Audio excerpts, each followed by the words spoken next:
Voici l'analyse architecturale approfondie d'Embracing Digital cette semaine, où nous allons au-delà des gros titres pour examiner les schémas architecturaux qui façonnent la transformation numérique.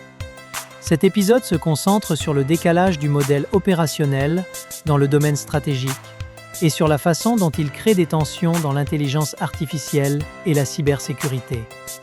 Je suis le Dr Darren. Entrons dans l'analyse. In this context, the gap is not in capability, it is in the operating model. This week's stories put AI at the center of the World Cup. They also show disputed cybersecurity safeguards and networks treated as continuity dependencies. You see the same tension inside your own teams. The tools are moving faster than decision rights and success metrics. At first, that can look like a tooling problem. But this is not a capability failure, it is a decision failure. One provider launches an AI feature to guide a sports decision. Another group finds a vulnerability, then delays the fix. Meanwhile, a network outage disrupts the operational chain. That is when your organization feels the real impact. Transformation slows when governance stays frozen. The path forward is about rules, accountability, and the pace of decision-making that restores momentum. Sous cette pression, le schéma devient plus clair. Cette semaine, l'IA a aidé des prédictions de Coupe du Monde. Des chercheurs ont aussi critiqué certains garde-fous de sécurité. Et la résilience réseau restait traitée comme une simple dépendance de continuité. Pour vous et votre équipe, le résultat est direct. L'arbitrage devient plus lent et plus risqué. Les décisions de valeur avancent avant les règles qui les encadrent. Vous pourriez croire à un simple problème d'outillage. Ce n'est pas le cas. Le vrai retard se situe dans les droits de décision. Un architecte y verrait un glissement du operating model. Les résultats attendus arrivent avant la cadence de contrôle. Dans votre portefeuille, le scénario est familier. Une équipe lance un usage d'IA pour guider une décision. Une autre attend encore la validation du seuil de confiance. Pendant ce temps, une faille de sécurité reste ouverte trop longtemps. Le même motif touche l'organisation, les processus et la gouvernance. Ce n'est pas un échec de capacité, c'est un échec de décision. Pour votre équipe, la réponse passe par une frontière de conformité explicite. Elle précise quand l'humain reprend la main. Elle définit aussi qui arbitre les exceptions. Sans cela, l'adoption avance par fragments. La vitesse, sans cadence opérationnelle, finit par dériver. This is an organizational problem. In this space, you set priorities, decision rights, and value criteria. Those are what guide transformation. The issue is not the tool. The issue is how the company chooses, arbitrates, and owns every change. This week's signals show AI moving deeper into decisions, but trust rules are still incomplete. A team may get a useful recommendation, then hesitate. Escalation has never been defined. Your challenge is to tie who decides, when humans step back in, and how exceptions are resolved. Cybersecurity shows the same delay in another core area. Vulnerabilities stay open too long when remediation speed is not a leadership expectation. A leader may fix a defect, then still lose stakeholder trust. Responsibility remains unclear. Digital continuity shows that connectivity is now a mission dependency. A network outage can stop operations, customer relationships, and internal coordination at once. Digital transformation fails when AI is deployed without redesigning people, processes, governance, and decision workflows around it. For you, the priority is strategic. Redefine the mission, the risk thresholds, and the success measures first. Do that before expanding more use cases.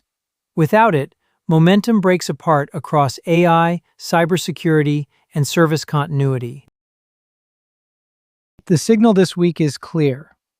AI is moving into decision-making faster than into control. In one real case, World Cup predictions and live guidance were built directly into the audience experience. The model added context and speed, but the rules for using it lagged behind. You might think this is just a technology problem. It is not. The first thing that breaks is approval. Teams hesitate, exceptions pile up, and every decision keeps climbing upward. For your team, that creates invisible cues and a blurred sense of accountability. All ODXA domains come under pressure. The strategic layer shifts because value is defined before governance is in place. The organizational layer suffers because decision roles stay unclear. The process layer stalls because escalation comes after usage. The physical layer matters when live experiences depend on stable infrastructure.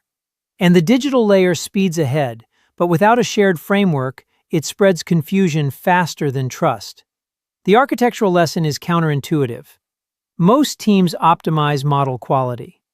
The real constraint is the legitimacy of its judgment. If the decision to use or reject a recommendation is not clearly assigned, trust breaks down, adoption can scale. To steady things, use one mechanism: decision rights. They define who approves, who decides, and where humans step back in. That is what keeps transformation moving. This kind of organizational stress shows up clearly in cybersecurity. A known vulnerability stayed open for 124 days after the fix. At the same time, schools, software systems, and public services were hit together. The signal is not just more alerts. The signal is an operating model that is running behind. The first thing to break is approval for remediation. Queues grow longer, exceptions multiply, and the exposure window stays open too long. For your team, that means the attack is exploiting a decision gap, not only a technical flaw. You might see this as a pure technology problem. It is not. The ODXA domains are under pressure together. The strategic layer tightens because trust depends on visible risk criteria. The organization fragments because decision authority remains spread too thin. The process slows because correction follows discovery with too much delay. The physical layer matters because one weakness can affect multiple connected environments at once.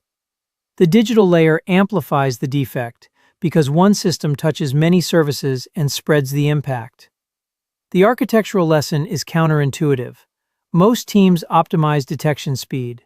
The real constraint is remediation authority. If the decision to handle the exception is not fixed, trust fails before recovery can hold. In your environment, a visible incident can start with a delayed patch and end with priority gridlock. Stabilize it with one mechanism: control objectives. They set the deadlines, the thresholds, and the evidence expected. Exposure window: diffuse accountability, trust under pressure. The gap in the operating model shows up in connectivity. A global event made that visible. Data centers, networks, and cloud ran non-stop. They carried video, ticketing, security, and on-site engagement. This week's signal is simple. Infrastructure is no longer a support layer. It now carries experience, continuity, and trust. The first thing that breaks, if ignored, is recovery. Latency rises. Dependencies blur. Teams lose their priorities as soon as a link weakens. For your team, it starts with a smooth experience. Then it fragments, without any visible warning. It is tempting to see this as only a technology issue. It is not. All ODXA domains are under pressure. Strategy shifts because continuity becomes a value bet. The organization strains because ownership crosses multiple functions. Process slows because failover depends on late decisions. Physical infrastructure matters because redundancy, capacity, and backup sites keep activity alive. Digital layers amplify the outage because one shared layer spreads the fault fast. The architecture lesson is counterintuitive. Most teams optimize coverage and throughput. The real constraint is clean dependency separation. If continuity is not decided before the incident, trust falls before recovery holds. Stabilize with one mechanism: decision rights. They define who decides, who coordinates, and when the switch happens. Across these signals, the same gap keeps showing up. Capability is moving faster than the authority around it. We see it in AI, where predictions enter decisions before rights, thresholds, and review rules are set. We see it in cybersecurity, where a fixed vulnerability can stay exposed for 124 days, and responses pile up in approval queues. We see it in connectivity too, where infrastructure carries continuity, yet it is still treated like a support layer. The trade-off is clear: speed versus assurance. More speed creates more value, but only if the organization can decide quickly without breaking trust. The anti-pattern is capability without decision. It is an architecture where policy exists, but execution capacity does not, where controls exist but do not connect to value flows, where ownership stays spread across functions. In the articles, that shows up as AI guardrails discussed after the fact, then as slowed cyber responses, then as network continuity dependent on late-stage arbitration. For your portfolio, that means programs do not stall because innovation is missing. They stall because decisions are not clear enough for the pace of change. Leaders who keep momentum first reset governance around timelines, thresholds, and decision accountability. Architects first stabilize decision rights. Given that pattern, 3 choices stand out for leaders. For your team, the delay now sits in decision timing. You might think this is just a tooling issue. It is not a capability failure. It is a decision failure. You can centralize trust rules, or you can let each program invent its own thresholds. Central rules speed AI adoption and reduce rework. Local drift multiplies exceptions and weakens accountability. A telecom-scale rollout shows the risk clearly. When guardrails arrive late, predictions enter workflows before review lines exist. You can treat remediation windows as a business metric, or you can leave patch timing to each security team. One clock for fixes shrinks visible exposure. Uneven timing leaves known flaws open for 124 days. You can feel this as stalled approvals in your portfolio. That feeling is real, and it signals operating model lag. You can place connectivity inside continuity decisions, or you can keep it in infrastructure support. Continuity improves when failover, redundancy, and service dependency sit together. Fragmented ownership breaks when ticketing, security, and broadcasting all depend on the same link. A stadium scenario makes that plain. One weak feed can stall entry, security checks, and live engagement at once. For leaders, the move is clear. Redesign decision rights before more capability arrives. That keeps momentum visible to your team, and it keeps progress measurable across the enterprise. Stepping back, the pattern is clear. Capabilities are advancing faster than the operating model around them. You might think this is just a tooling problem. It is really about decision rights and thresholds. A weak link can already block access, security, and service, as we have seen. For your next steering meeting, identify who owns the boundary, identify who arbitrates the exception, and identify who carries the outcome. You set the pace by making decisions legible. Next week, I will trace where that clarity holds and where it slips.